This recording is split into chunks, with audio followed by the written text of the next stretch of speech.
Hello, everyone. My name is Gary Gomes. I'm a Vedic astrologer from New Bedford, Massachusetts.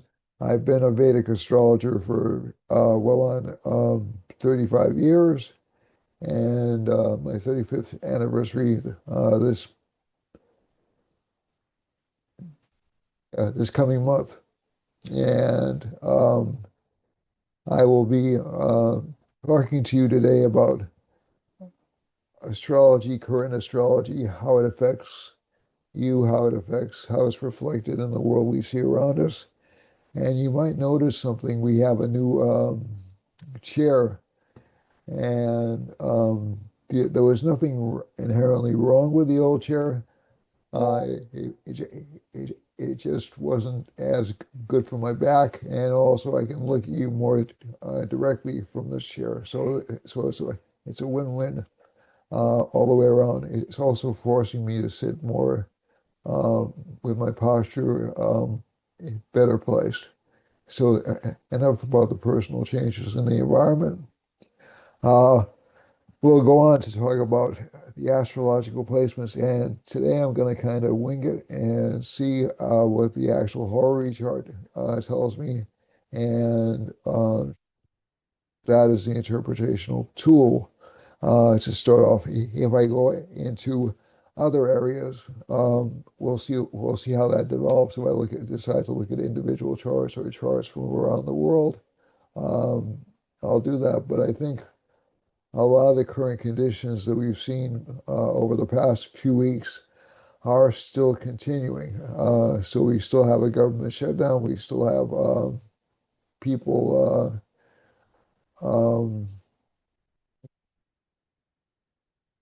What the administration in Washington is doing, we still have a lot of upset and a lot of concern around the world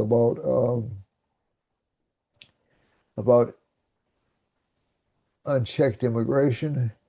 As a matter of fact, the Japanese Prime Minister recently came out and said she would, I believe she said she would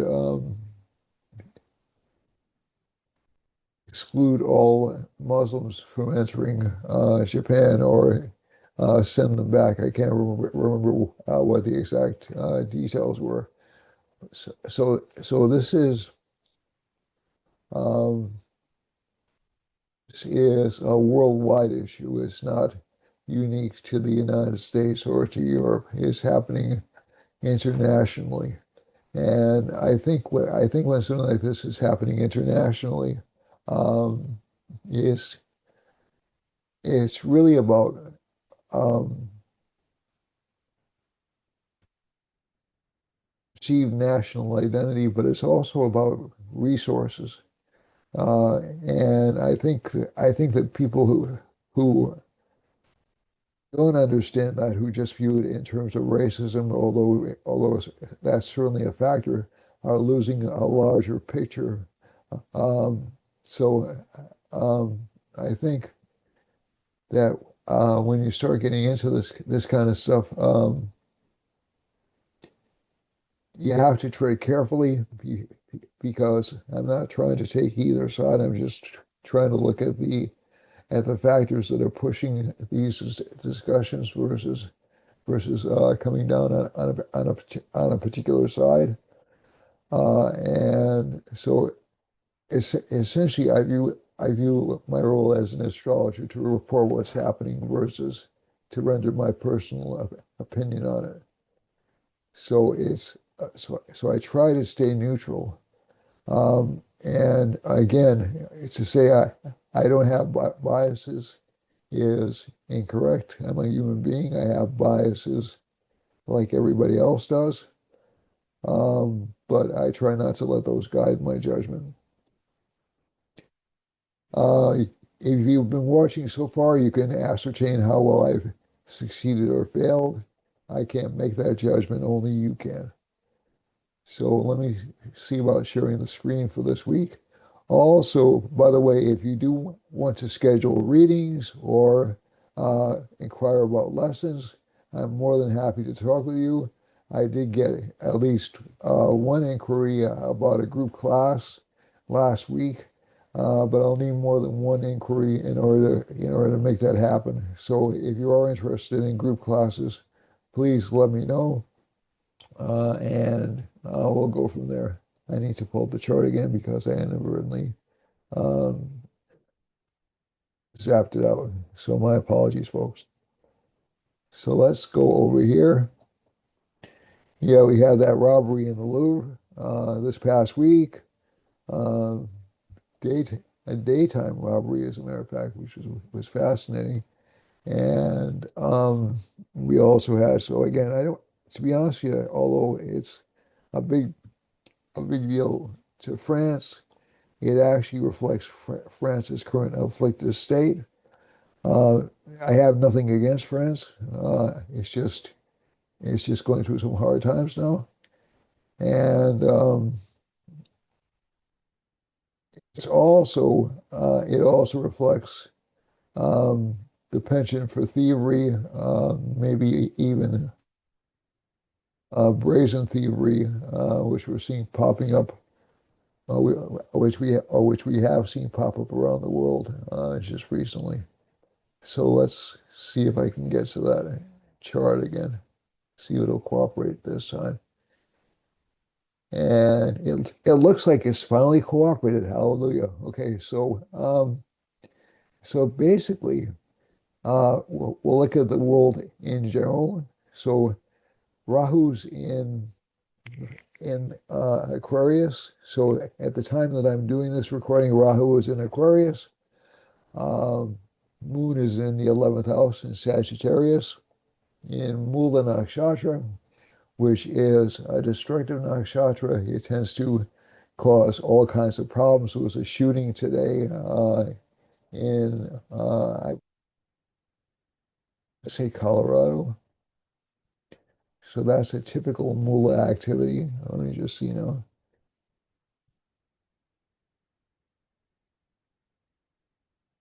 1 second. I want to check that.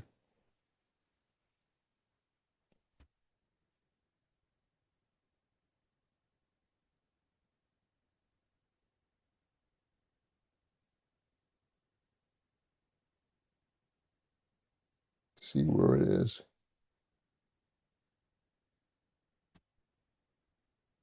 There's a shooting in a New Hampshire country club a couple of days ago, and but I know there was one more recent than that.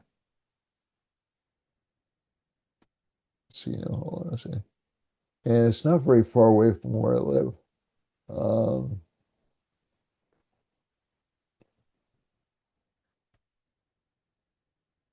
Sky Meadow County. No, I guess that was it. Nashua, New Hampshire. So that's around 100 miles from where I live. It's not far, far away. But again, I've experienced shootings far closer to home. Not personally, but they've been, and there was actually an incident in one of the malls near where I live, where a person came and engaged in a knife attack. This was several years ago. So it's more than likely you'll see it acts of violence or um, disruption during when the moon is in Scorpio all the way into the first 13 degrees of Sagittarius. And that's because the moon becomes debilitated when it's in this particular sign as it moves through Scorpio. So it starts off in Anuradha in Vishaka Nakshatra where the moon is debilitated. Then it goes to Anuradha. That can be good for gaining financial help. And then it goes to Jayeshta, which gives increased knowledge and increased opportunity for brilliance. But after that opportunity for brilliance, when you essentially just figure things out, that's when things start to fall apart. That's when Mula Nakshatra comes in. And Sagittarius is the sign connected with the guru or the teacher or even the father. And essentially, it's a sign connected with higher knowledge. So in order to access higher knowledge, you usually have to have lower knowledge, not necessarily obliterated, but reformatted into something which you can use. So that's why this is considered one of the most dangerous spots in the horoscope. There are three of these actually in the chart, but this one I find to be particularly the most dangerous, and people are often the most short-tempered here. Um, oh, by the way, I did want to say if you want to contact me about readings and lessons, my apologies, folks. Uh, call me. You can call me or text me at 508-525-0001, or else you can email me at garygomesg@gmail.com. So, and that looks like it transcribed perfectly for the first time. So I'm really pleased with that. So yes, so at least with this nakshatra, this disrupts the environment. It sets up patterns for what I would call self-destructive behavior or destruction of the paradigm you've been living in. I think we're seeing this in a lot of different places. Um, so basically, we just had a peace treaty negotiated or a ceasefire agreement negotiated in the Middle East, which is showing signs of unraveling. Hopefully, it won't. Hopefully, it will maintain itself. We're seeing Venezuela and Colombia coming under increased scrutiny by the United States government, and also plans for um, maybe trying to get rid of the rulers of those particular countries. Um, and again, the motivation from the U.S. side would clearly seem to be um, it's, it's essentially um, there are two motivations. One of which is not more important than the other, and it some contradictions in the way the U.S. has approached foreign policy for the past 30 to 60 years, and also going all the way back to what happened in Iran in um, when the Shah was installed. Uh, so, so essentially, the United States has more aggressively over the past 30 years or so, but less aggressively. Well, maybe even going back to 1901, to be truthful, it's wanted to install its leaders that are sympathetic to United States business. There are some problems with with these regimes. The Colombian regime has been really um, horrible on controlling the drug trade, and Venezuela has made threatening overtures towards Guyana, and it's also been um, trying to think of the right words to say. It's also been its election results have been shady, to say the least. But um, part of the old non-interventionist part of me just comes out and says, "Yeah, but I don't know if that's if if I would view that as being reason enough to disrupt, to engage in this kind of disruptive activity." Um, so so essentially, that makes people nervous. Uh, we saw the United States try to shy away from it a little bit during during the 70s, but even in the late 70s, we went back into Afghanistan, and um, even in the 1980s, we invaded Grenada, which had just elected a government, a socialist government. So essentially, that pattern has never totally gone away. Yeah, if we're honest with ourselves. So this is, I would say, a more direct manifestation of that particular pattern. It's not one that I'm crazy about. The other thing is, I was asked a couple of weeks ago, and I missed the comment. I was asked about, uh, I'm going to go through the chart in a second, but I was asked about the real ID and what the benefits would be to people. And I guess, um, so this is where I'm going to go into um, political territory. Real ID can serve as an identifier for um, to fly. That is, there is no question about their citizenship. There's no question about where they come from. There's no question about their background. However, I have seen people just because their records were a little bit screwy and that that had real difficulty getting a real ID. So I don't think, and this was a person who had had a driver's license for God, the past 50 years, so it wasn't like this person was a new individual in the country, but documentation requirements were just a little bit bizarre. The downside to it is that it can build up a database. And one thing I have been warning you about is um, I I don't like. So we have a debilitated sun right now, and we have a lot of disruption in signs like Aquarius and Pisces, and also Leo, which indicate upsets to the established order. So Real ID was established in the Real ID form was established in 2005.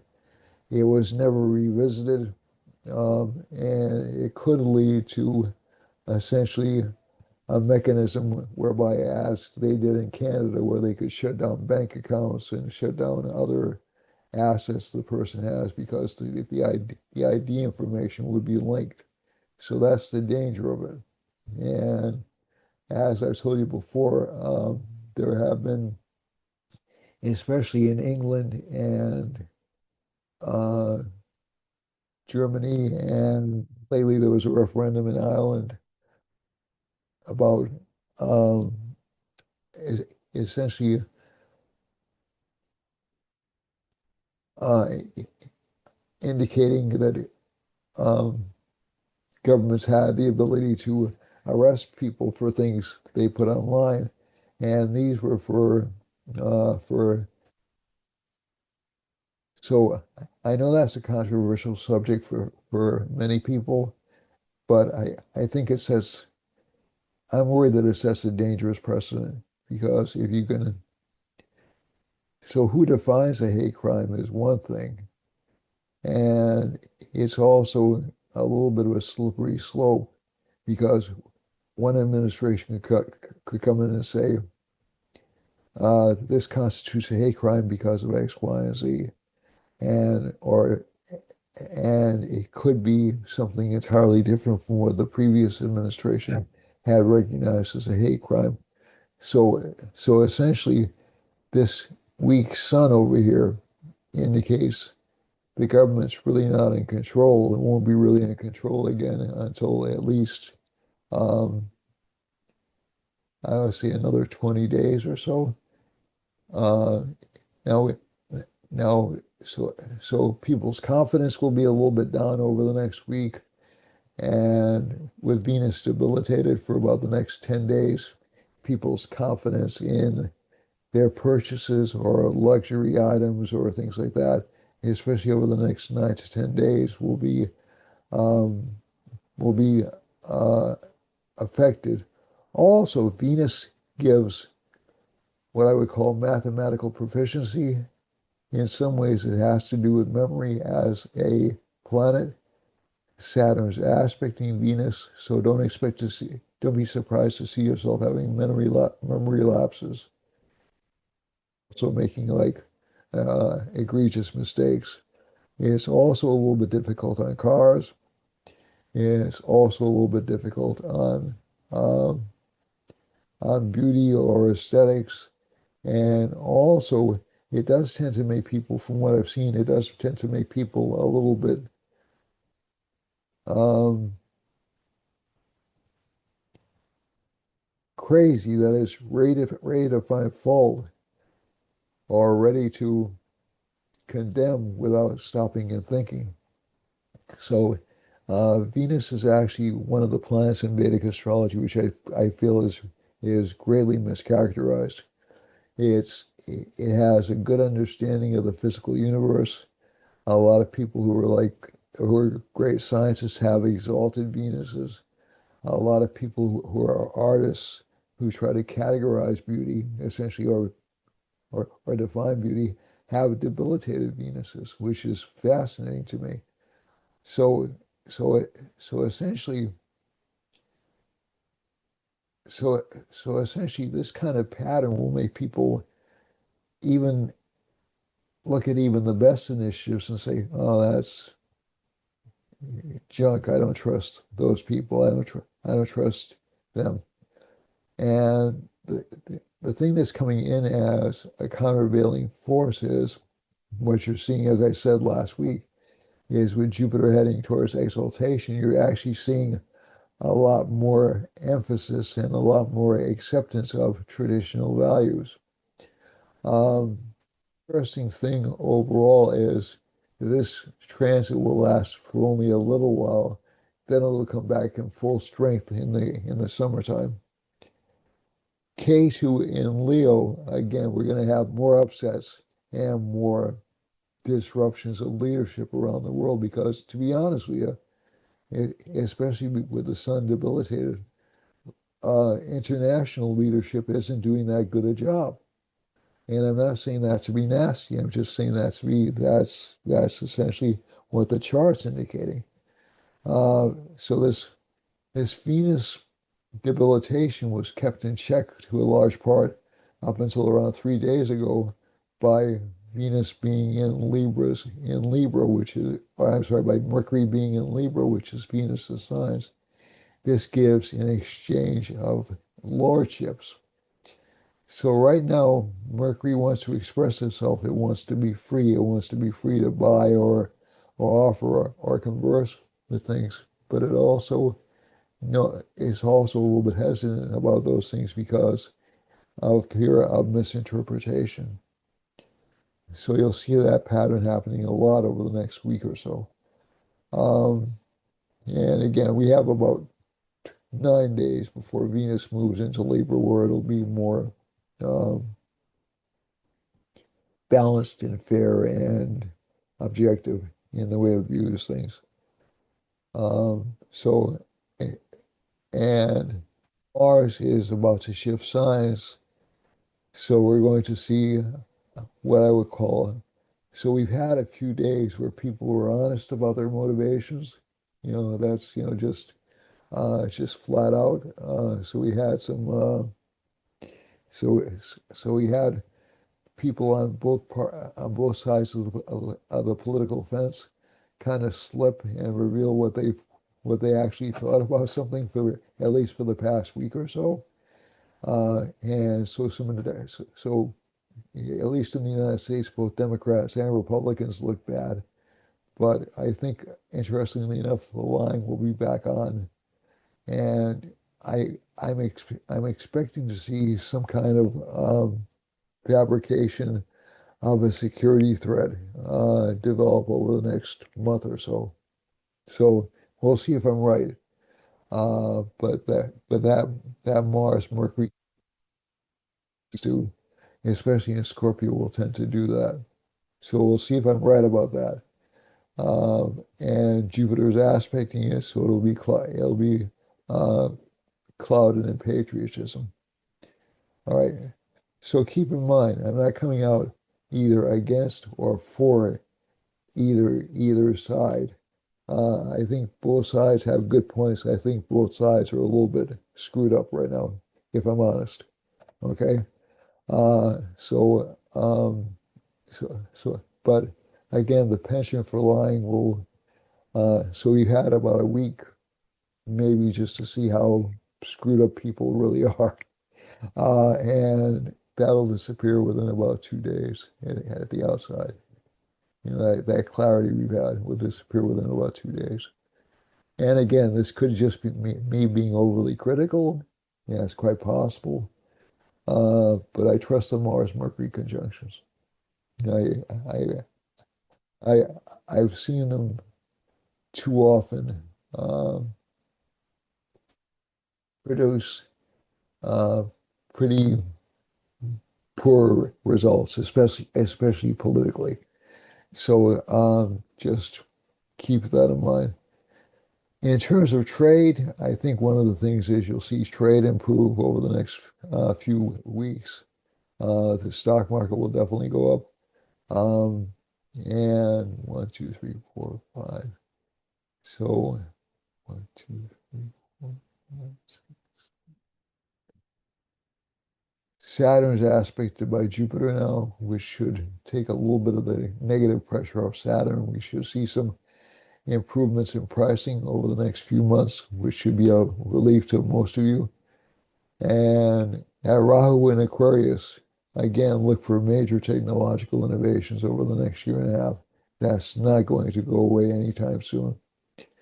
So, is there any one particular country I want to look at? Do I have Colombia here? Hold on a second. I'm not sure.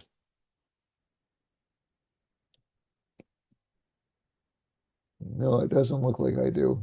So, I won't look at Colombia's chart. Let me just check on one thing. I know I have India's chart, but I looked at India for the past, and I looked at China's chart intensely over the past few weeks. So I feel like giving them a break. Um,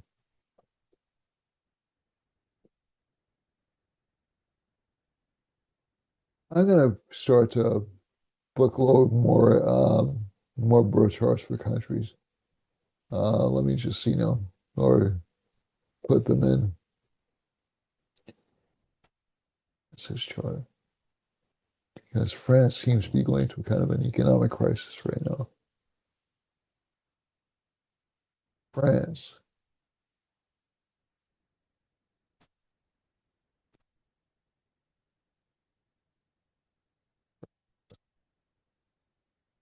See?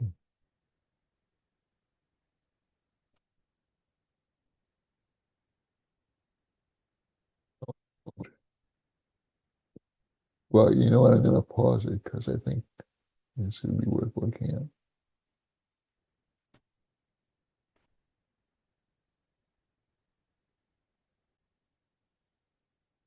Okay, so I just looked up France's chart. I'm going to stop the share because I'm not sure if that translated onto the screen. So just bear with me a second.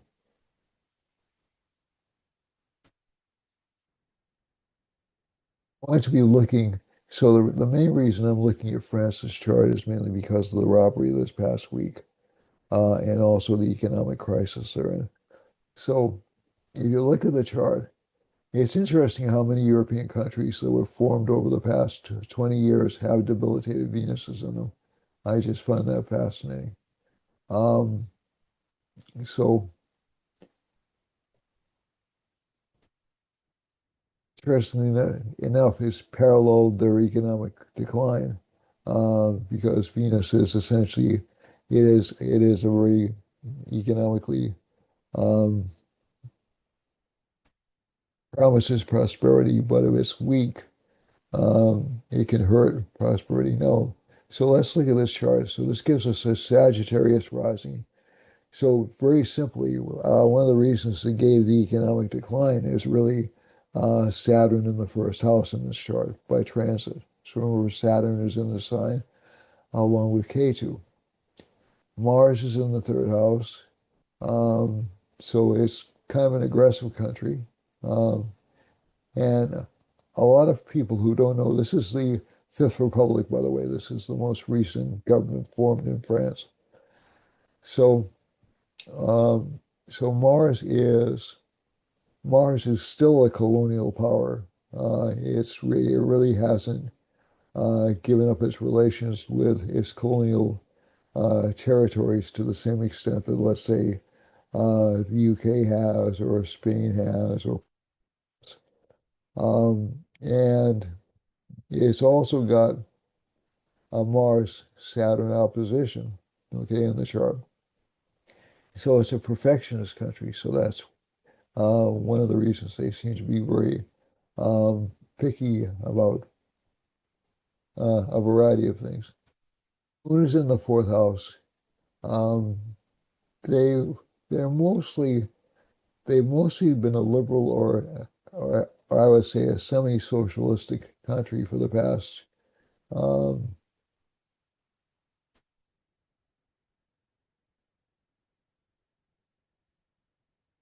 40 years or so, basically. And it was interesting. I mean, they came so close to a right-wing government in the last election, and Macron essentially staged a compromise with other parties to stop that from happening. And as a matter of fact, the woman who leads the party is banned from running for office for the next until after the next election. And that's so it, it it's basically the same thing they did to the FLA in Brazil, but it didn't involve jail time. I think it's Bolsonaro in Brazil. So Bolsonaro was thrown into jail.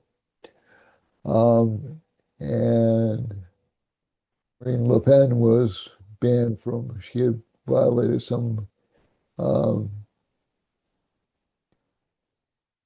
some expenditure rule. I can't remember what the exact expenditure rule was or she had paid for something that wasn't supposed to be paid for out of that account, if I recall correctly. So she was banned from running for office. But France is encountering a lot of the same problems that England is in terms of having uh, basically too large an immigrant population to handle all at once. It had a theft. So let's see if we can see the theft. Okay. So this past week, so it's we're October 27th starts. So it's a Saturn subperiod.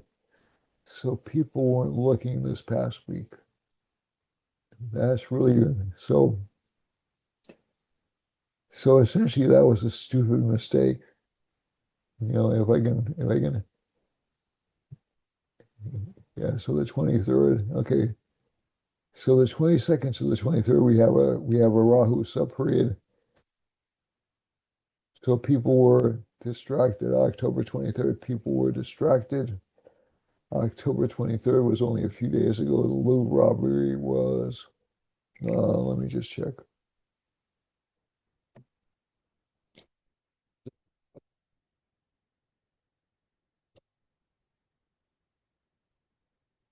Robbery was, yeah, it was an extendable ladder. October 19th, October 18th, I guess. It was an extendable ladder and they just kind of like went through the window. So I'm not really, so it happened a little bit before this. So let's see. Okay, so October 18th, K2 theft. October 17th, 18th, debilitated Venus. Oh man. All right. So Saturn was involved with K2. Saturn gave cover for K2. K2 allowed it to have theft, and we have a debilitated Venus, seventh house, which has to do with business partnerships. So my guess is this is somebody who's been looking at the Louvre for a long time. And as a matter of fact, there was another robbery just this past week, but this Saturn subperiod. up until October 27th looks pretty bad for France. There is some hope of recovery, though, between October 27th and November 8th, because we had a Mercury subperiod. Mercury is exalted in France's chart, so that should give them some hope of either tracking down who did this or maybe even recovering it. But we're in a Venus Mercury subperiod. Mercury is horribly afflicted, and I wouldn't be surprised if somebody inside the Louvre were involved in this because of the Mars Mercury conjunction. It's been plaguing um, France for the past. It's been in the eighth house. Now it's moving into the ninth house. So there will be an attempt at a government cover up, I think, over the next couple of weeks. In terms of finances, Mercury is a good planet. Moon in this chart is relatively weak. So this gives changeable governments. So, but they never had what I would call a really right-wing government or really, despite the fact that people like Mitterrand were considered conservative, it really wasn't the same level as you would see, let's say, in a Reagan or a Romney if he were elected, or certainly not a Trump, although I really wouldn't consider Trump to be a conservative. I think he's more of a disruptive president. So so essentially, this combination down here leads to difficult partnerships. Um, the other thing is Saturn's in the ninth house. There is a strong desire for the ruling parties to hold on to power. That's natural. Um, that's not unexpected, especially in a democracy. But basically,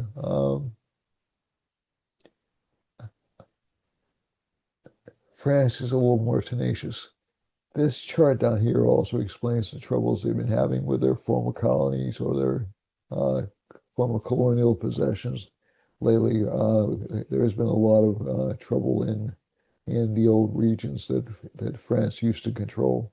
So, and this has been ongoing for months now over the past year. So, it's quite possible we'll see major disruptions in Africa because of this policy. So yeah, yeah, I think again more emphasis on traditional values going into next year, the next cycle of elections, um, and so France is going to switch. Oh, that was one thing I didn't want to look up Japan to have Japan because the Japanese government one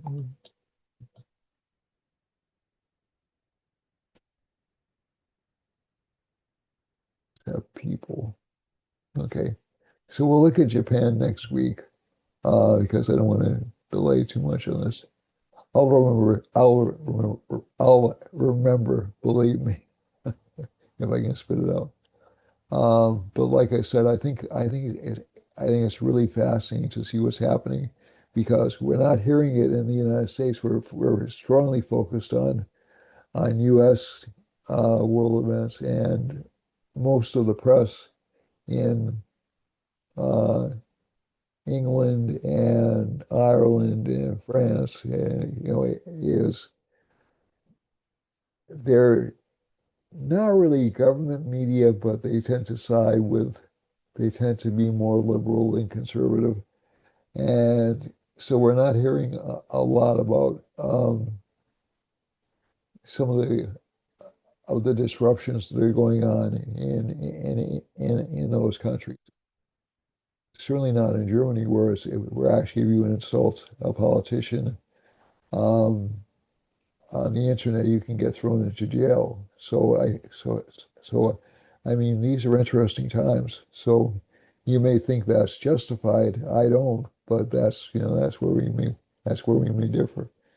So let's go on to your individual charts. I'll talk more about Japan next week. Um, but I still remain convinced that the trouble spot of the world is really not the Middle East. The Middle East is certainly one of the trouble spots in the world, no doubt. But I'm more convinced that East Asia and now South America are are are more immediate dangers uh, to world peace. And let's see now, because a lot of the countries in South America have been struggling uh, greatly over the past few years.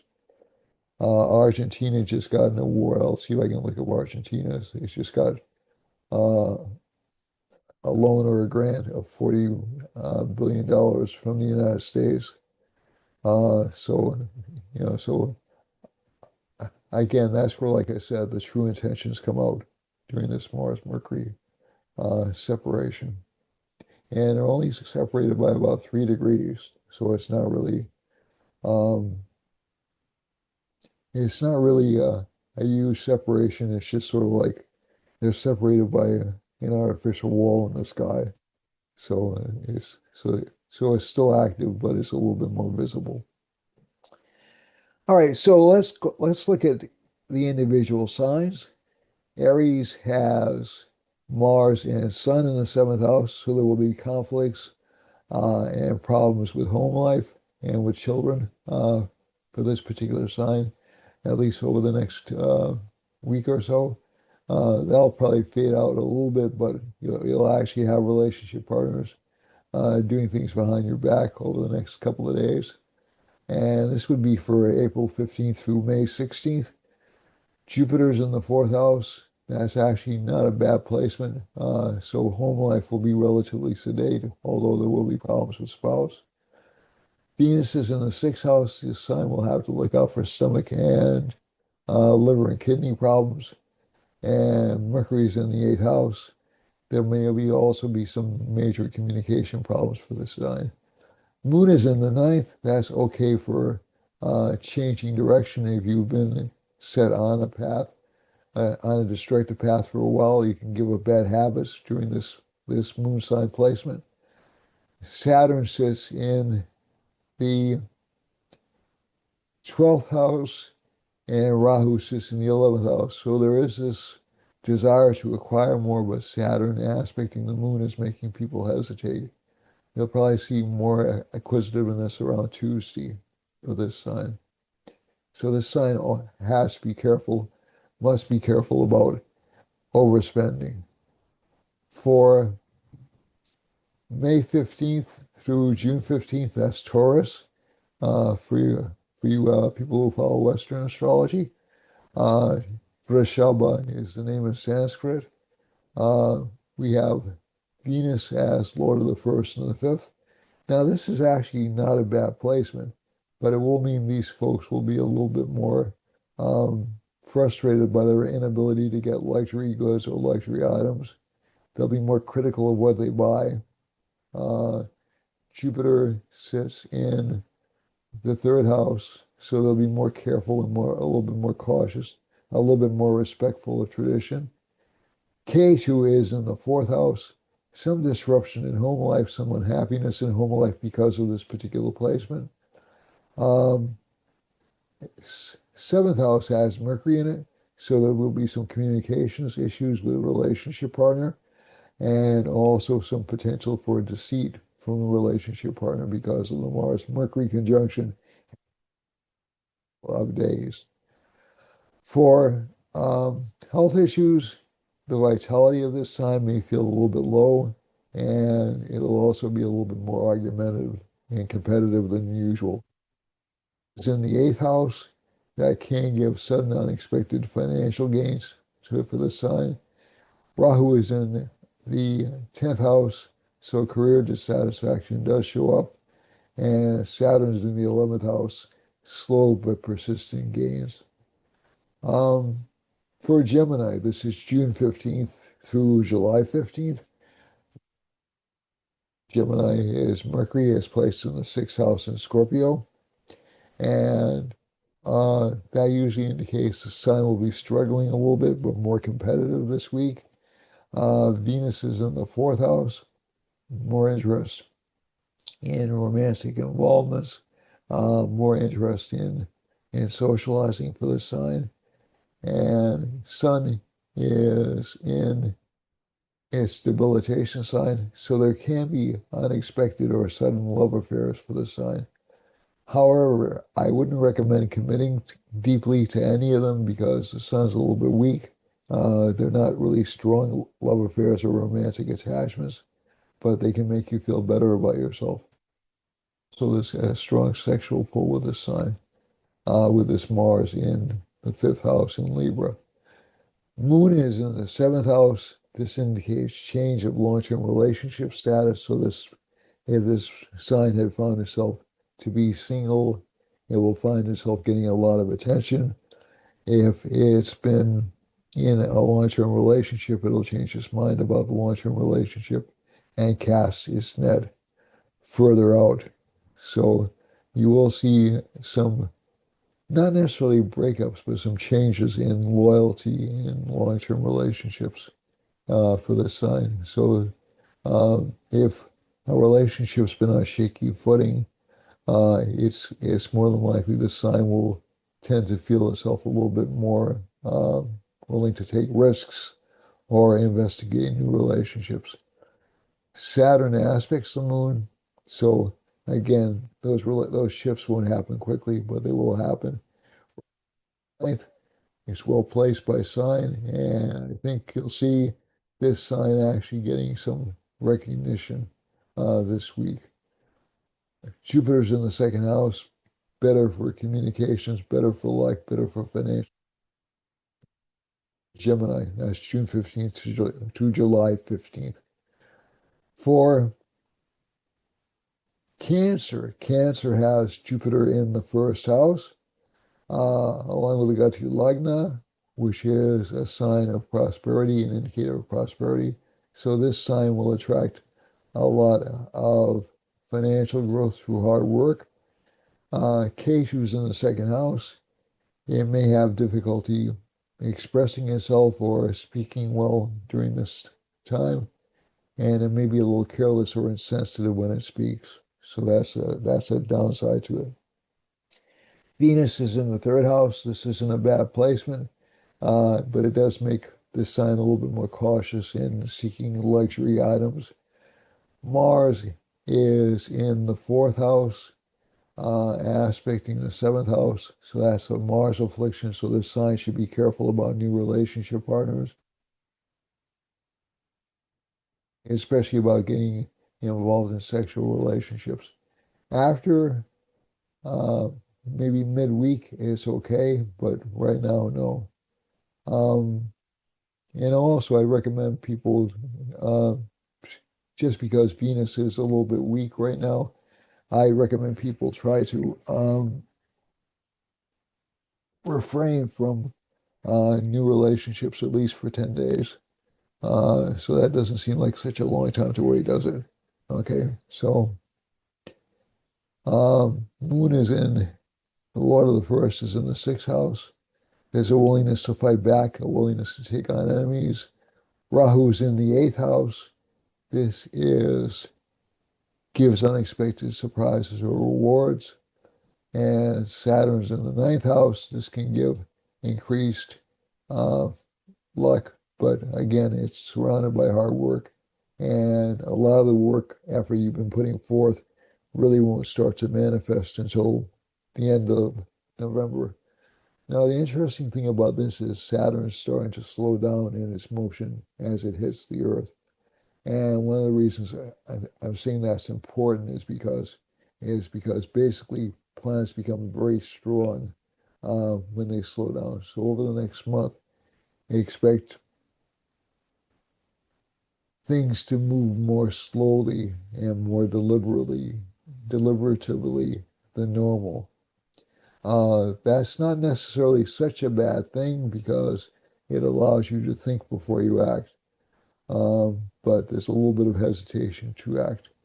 Um, Also, if Saturn's aspecting Venus, if you indulge in a luxury item, it will end up costing you more than it's worth. Okay? Even if you involve yourself in an educational project, it may not give you the results you prefer. The Jupiter exaltation takes away from that a little bit and improves that a little bit. But again, like I said, educational activities, probably a good idea to wait for about 10 days. For So that's for Cancer. That's for July 15th through August 15th. But Jupiter's exalted in the sign, so it actually is a lucky couple of months for Cancer. For Leo, K2's in the first house. It can give unexpected attacks or association with scandals to this sign. This is between July 15th, this is between August 15th and September 15th. And for those born between August 15th and September 15th, excuse me. Venus sits in the second house, but the Sri Lagna is in this chart, so this should give unexpected gains, and this sign will seem pretty fearless. It won't be so worried about upsetting people. So those with Leo in the first house, there can be a little bit of arrogance with that particular placement. This is, after all, K2's birth sign, but I think you'll see if there'll be some limitations in terms of what this sign can do because of the Saturn-Venus aspect. But Mars is in the third house along with the Sun, so even though this sign is temporarily weakened, within about 20 days it'll be back to full strength. Mars is with Mercury in this chart. Mars is the Raj Yoga Karaka planet for this sign. So it indicates it has a special quality connected with the sign. It's a really lucky planet. And it will, when it goes into the fourth house, you'll start to see it produce uh, enhanced position, enhanced status, enhanced financial success. And some within about 20 days will actually underscore that as well. So this won't be a bad. Next 3 weeks will be a little bit difficult, but after that, relatively smooth sailing for this sign. Moon is in the fifth house. By the way, there will still be people attacking this sign. That's going to take place over the next year and 3 months or so. So that's not going to go away anytime soon. Moon is in the fifth house, indicates change in direction. The sign will actually um, have increased political luck, increased luck from past efforts, especially over the next couple of days, and increased work between now and the end of the week. Rahu is in the seventh house. Um, Basically, from this chart, Rahu uh, tends to give some difficulty with partnerships or relationships. Uh, and there may be some unhappiness with relationships because of this Rahu transit. Uh, Saturn's in the eighth house, so people who don't want change will oppose you, but you'll be able to move past that obstacle after the end of November. The rest of the chart is pretty blank except for Jupiter in the 12th house, and that can give success in terms of saving money or else um, working with people overseas or in different areas. So it's not necessarily, it's a mixed chart for Leo, but it's not a bad chart. For Virgo, we have Saturn in the seventh house, Rahu in the sixth. Again, I think a lot of folks are going to have some problems with um, digestive issues and with kidneys and also with feet and legs during this time span. But again, financially, this sign will do okay. It won't do spectacularly well, but it'll do okay. And again, unexpected expenses will pop up though, if I'm honest. So this is for September 15th through October 15th. And Sun is debilitated, so um, losses are minimized. Mars is in the second house. So again, careful about buying things on impulse for this sign. Mercury's is in the third house. It's good for communication skills, good for increasing finances. Moon is in the fourth house. Um, some disruption in home life, some necessity to fix things or to uh, address things at home. Saturn's in the seventh. Again, not a good couple of year period for long-term relationships. It doesn't mean it's hopeless, but that combination tends to produce relationships which cause a lot of work. Now, that can be worth it to you if the relationship partner seems to be somebody that you admire a great deal or you like a great deal. But just warning you, it'll attract an older or relationship partner or somebody who has some ailments.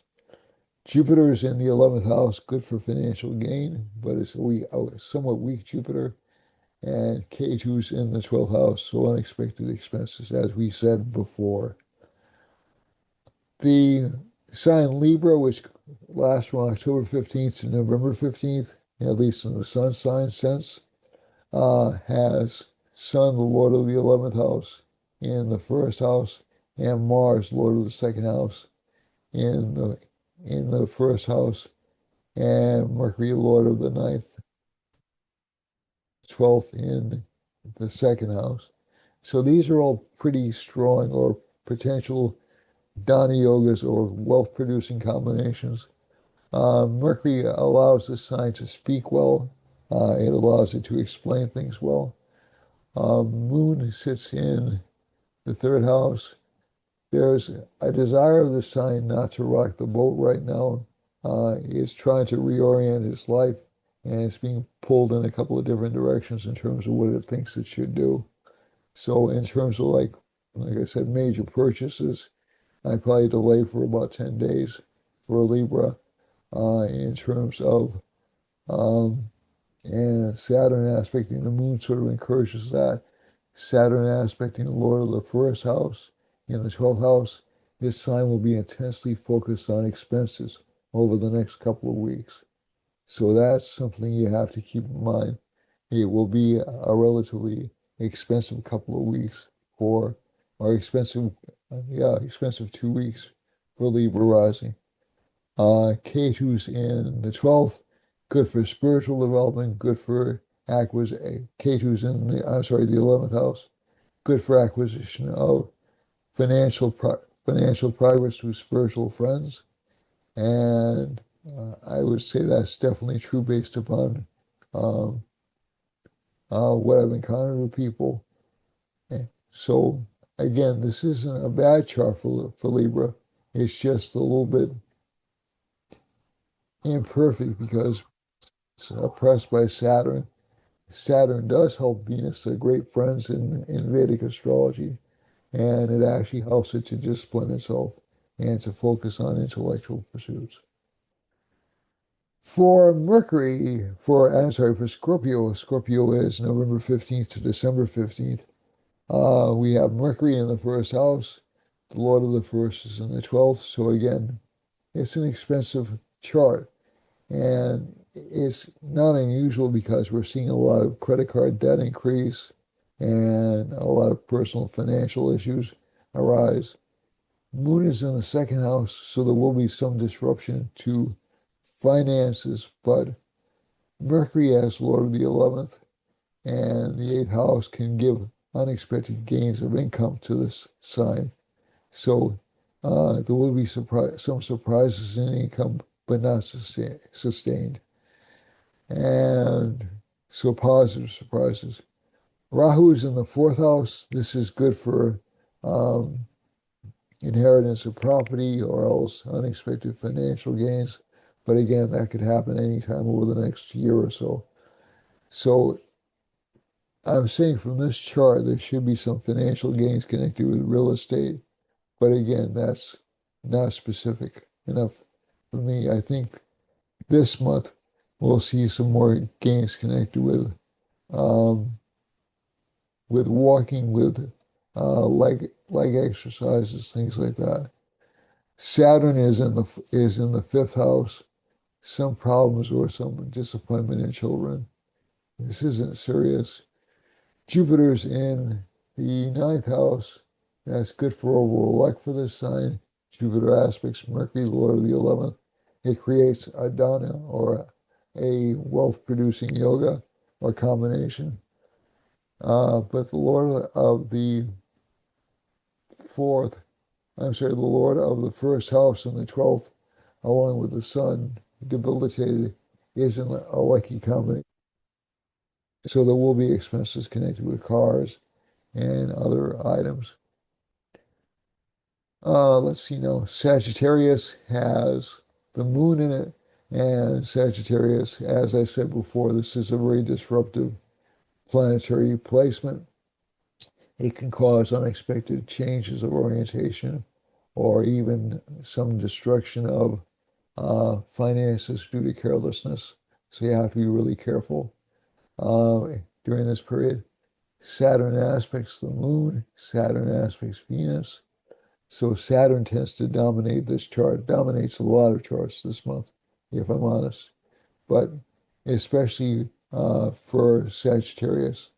So Saturn aspecting Venus can give some concerns over the economy or financial growth or financial matters. Saturn aspecting the moon can give problems with peace of mind.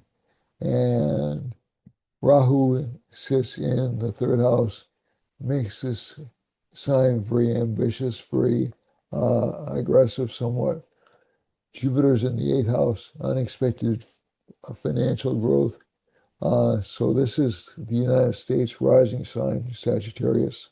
So that's why we're seeing this, what I would call reckless or very obvious behavior happening in the United States.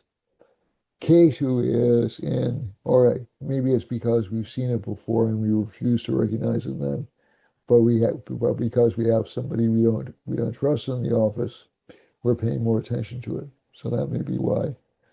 Um, K2 is in the ninth house uh, and is with the Sri Lagna. So again, unexpected financial gains. Venus is in the 10th house. Some problems with um, career or image are indicated by this particular sign placement, but it is good for financial growth. And finally, Sun and Mars are in the 11th house, and Lord of the 10th house and the 12th. So the 11th house is fairly good for financial growth. However, the 12th house indicates that as quickly as money is earned, it gets spent for either work matters or because of spouse or partnerships. For Capricorn, Capricorn has Kodanda in the first house. That's an Upagraha that's connected with Venus. And essentially, it's a benevolent Upagraha largely, but it can lead to a little bit of overconsumption. Uh, and again, this is sort of like the theme, the ongoing theme in this chart. Saturn aspecting Venus, we can make stupid purchasing decisions. Sun will make them to make ourselves feel better. And Mercury, Mercury and Mars indicate almost instant regret. So just be careful buying out there, folks. Especially if you're buying to make yourself feel better. That's not good. Um, Moon is in the 12th house in this chart, so it can mean expenses because of disruptions in life. Rahu is in the second house. This is Capricorn, so Sagittarius was, I didn't say that. It was December 15th through January 15th. Capricorn is January 15th through February 15th or February 14th. So Capricorn has Its Lord in the third house indicates strong ability to overcome obstacles and good intellectual ability for the sign. Rahu's in the second house, maybe a little bit anxious about money, but this isn't bad. Jupiter's in the sixth house, some unexpected uh, rivalry or interference at work, but it won't have any legs to it. Kate, who's in the seventh house, relationship partner will be a little bit critical or a little bit difficult to deal with this month, or may have some disappointments. Venus is in the eighth house, some unexpected gains, but they will come with a cost. Mars and Sun are in the ninth house. This is generally a good combination for financial growth for this particular rising sign, as Mars is exalted in Capricorn. So anywhere Mars is in the chart tends to produce good results for Capricorn, unless it's badly aspected. And this Mars isn't. As a matter of fact, it will be very well aspected over the next week. So you should see some financial growth over the next week, and also some changes in financial status over the next week as well. For Aquarius, this is February 15th to March 15th. We have Rahu in the first house. This is like Rahu being home, basically. Uh, so that means this sign will feel on edge to do new things, to experience new things, to try new things. It will want the latest gimmicks or the latest toys. And it will also be interested in change. K2 is in there's never a time when Aquarius is more interested in changing the world than when Rahu is in the sign, because it's very dissatisfied with the world. K2 is in the seventh house. Relationship partners will probably be a little bit weak or a little bit lethargic this week. And let's see now. The sun is in the ninth house, so that doesn't help the relationship partner's lack of energy. And that probably won't help. The relationship partner won't have energy really back for about 3 weeks. Um, but that should be permanent. The other thing we have here is Saturn's in the second house, so that does tend to give, again, slow and steady wins the race for this particular sign this month. I wouldn't go out buying a lot of expensive stuff. Jupiter's in the sixth house. This is a good placement for Jupiter because it can make this sign more health conscious and more eager to overcome personal flaws. Venus is in the eighth house. And this is one thing I forgot to mention earlier, and I should have mentioned it. Um, K2 is hemmed in by benefics. Okay, so they have this thing called Katari yoga, which is like a scissors yoga. And if a planet is hemmed in between benefics, it generally produces good results. So that's why K2 will produce good results for people, especially for Leos. But it also produces good results in relationships. It can give unexpected relationship opportunities because essentially the seventh house is hemmed in by benefic planets. Sun and Mars are in the ninth house. That's generally a good placement for um, basically for growth through relationship partner. And finally, um, we don't have any planet. We have the moon in the 11th house from Aquarius. That tends to give changes in fortune and also changes in friendship. So you'll see a lot of shifts in friendship and a lot of shifts in growth. For finally, last but not least, we have Pisces. Pisces has Saturn in the first house. It's simultaneously the ruler of the house of gain and expense and sleep.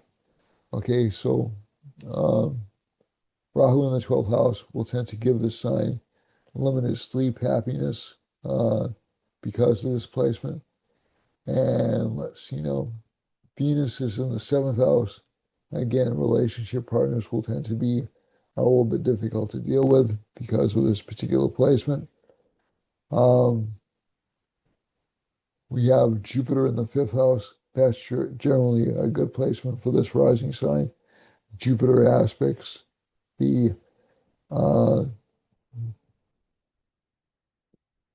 excuse me, Scorpio and Capricorn and Pisces in this chart. So Jupiter's aspecting its own sign. That should bring some benefits to the sign, at least for a short while. Some financial benefits and also some financial luck. K2 and Venus in the sixth house. Again, you have to be careful about digestive matters and also about um, problems with finances. And Mars is located in the eighth house, can indicate a windfall through property, but also can indicate problems with vehicles and the need for repair. Mercury's in the ninth. That's good. So good for relationship life, at least from an intellectual perspective. 10th house has moon in it. Some disruption or shifting career is indicated. Rahu's in the 12th. You have to watch out for spending more than you earn. Okay. So let me just go to the map for this week.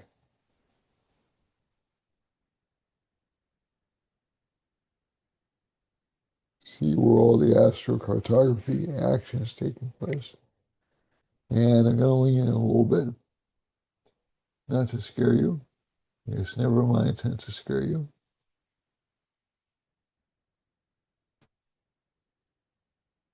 See uh, my face a little bit better if I do this. Okay, so I hope that's pleasing to you. I don't want to scare the children. Let's see, we have Mars, Mercury conjunction passing over Alaska, some political scandal up there, I think, and maybe in northwest Canada. We have a Saturn line. So Hawaii is surrounded by a Saturn and Rahu line. So that does indicate some kind of physical physical upheaval or maybe even economic upheaval for Hawaii. Venus is passing through the Northwest Territory in Canada. So that part of Canada is unhappy. It's north of British Columbia, I'm pretty sure. And there are going to be changes in government in Oregon and Washington State. Um, Also, we have weak leadership showing up in California. I was looking at so I guess a lot of you have heard about the Kathy Porter um, interviews, and for the first time, a Republican is leading the field of preferred candidates, but with one um, large caveat. I think around 38% of the voters are undecided. And at one point over Kathy Porter. So I think it's 17% to 16%. So it's really insignificant, but it is interesting.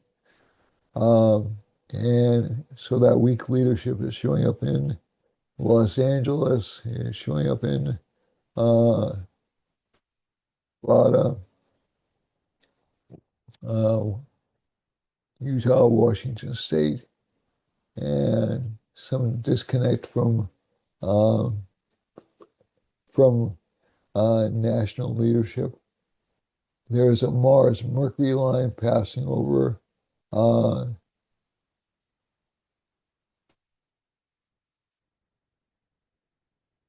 you know, right? It's Manitoba.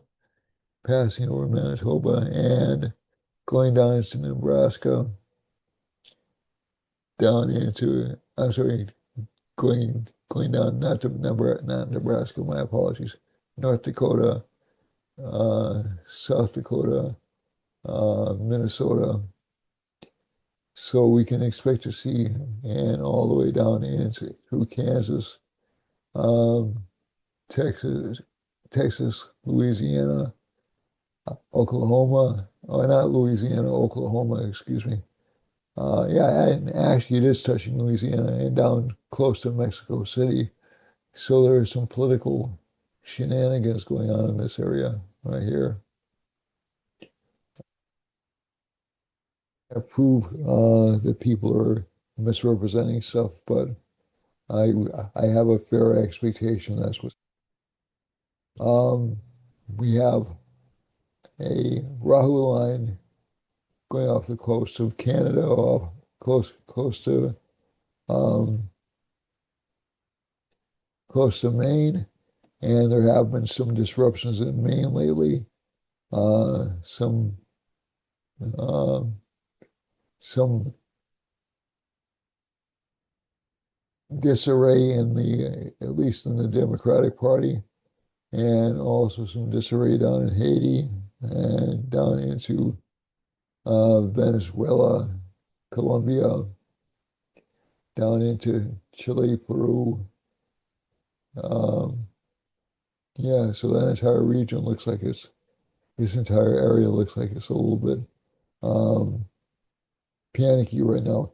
Even Puerto Rico is in kind of a panic mode because of shifts in government that have happened. So this will be interesting. This is a part of the world I want to watch a great deal. It's complicated because we have a Saturn moon line in Guyana and also in touching down through Bolivia. There has been a recent election in Bolivia. The guy who's taken over is apparently conservative, and also over Paraguay, Uruguay, and down into Argentina. And there's some economic um, stagnation, it looks like in Brazil, and also um, near Rio de Janeiro and Sao Paulo. There's a sun line going through the mid-Atlantic. It's not really hitting anything close. The only place it's hitting close to is really the Azores. Um, there's a Jupiter line going through the Azores, so that somewhat protects the Azores from having too many bad things happen to it. And there's a Mars and Mercury coming down through close to Morocco, close down through Western Africa and Ghana, and you see some political um, disruption down in that part of the country, and that part of the world, excuse me. Uh, there is a moon line close to Ireland, going through Scotland into France and down into Algeria, down into Sudan, and down into close to Mozambique. I believe that is indicates changes in government or disruptions in government over the next few cycles. Right, there's a Rahu line going right through, a Rahu moon line going right through Algeria. That's fascinating to me because we have um, this can produce scandals connected with France and also all the way down through South Africa. So Africa, there is a Jupiter line. So this indicates economic hardship for Sweden, Finland, Germany, uh, and most of Eastern Europe, including a little bit of in Italy and also Egypt and Turkey and all the way down through Sudan and South Africa. Um, Let me just see now. This Jupiter line will tend to protect Sweden a bit and Eastern Europe a bit, but it will also pass over um, a Venus line going down through uh, Russia, Ukraine. Whoops. And let me shrink that.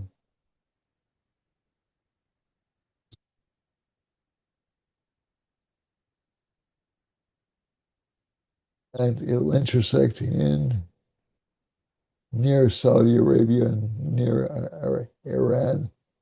So there may be some disruption in Iran this week and also something in Ukraine. Um, Also, Iraq won't be immune from that. So this will be interesting to watch over the next couple of weeks. There's a sun line going through Iran, Afghanistan, and um, Pakistan.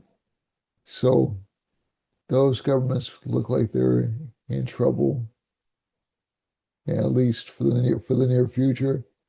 Let's see now.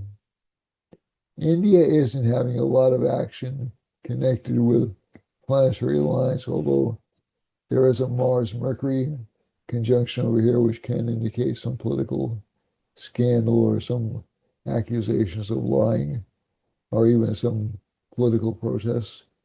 The same is happening north in Ladakh and Bangladesh. And finally, as we go over here to China and um, Vietnam, we can see there's a descending Rahu line hitting Borneo, hitting Indonesia. So there can be some panic about the country and about the government economy and about the economy of the country. And we have a descending Saturn line passing over China. Uh, China is apparently doing okay in terms of imports, but this map is saying, or in terms of selling things, but it's not doing as well as it wants to, at least according to this map. It's not really getting the deals that will really sustain it for a long time. And that's the same is true of the Philippines and Western Australia. Let me zoom out again. Sorry about that. The other line that I would draw your attention to is um, this Venus line, which is running through Japan. So Japan, like I said, recently made that announcement um, about either deporting or not allowing Muslims to enter. That has to do with, at least from this chart, it has to do with economic resources and with the social value of the culture. Okay. So at least from this chart, there are major problems uh, in Japan and to keep up with the burden they've been asked to assume. The same is true of Australia. And although Australia looks to be making a little bit of a comeback because Jupiter's hitting the eastern side of the country, so that does indicate the possibility of improved good luck. But but again, the government will be very intrusive. And finally, over here in our friend New Zealand, we have, is that a Mercury line? Yes, we have a Mercury line. So we'll be hearing more about New Zealand than usual. Um, if you only watch uh, the regular news channels news, you're not going to see a lot of the things I'm talking about. I'm not saying the news coverage is bad. That's not even the point. They really can't give you behind the scenes action because of the way they present news now, which is essentially like little sound bites. So the story gets clipped into like or chopped up into these little sound bites, which can't give you detail on what's going on in these countries. So you'll only hear like a little bit of fact, some opinion, and they'll cut to the next story right away. And that's the way they've been doing news for, I would say, about 30 years now. If you go to the news shows, you'll get a lot more information. But um, I'm just trying to think if I've missed anything. I don't think I have. Um, the most important thing to do is, especially over the next week and a half or so, try to refrain from buying items that you don't need because essentially later on you'll regret it. And I just want to go full screen again. And that's it for this week. As always, please bear in mind, I love you all, and I wish you the best of luck over the coming week. It's a good week. You can make it a good week. Uh, the negative things I tell you are not really to scare you, they're just to advise you of places where you should exercise some care. And because I want to see everybody prosper, I want to see everybody do well. Okay, and that is within your ability. Okay, so that's about it for this week. Again, I love you all. Please like, subscribe, comment, and I bless you all. And I wish you the utmost luck, happiness, and joy over the coming week and always. Bye now. See you next week.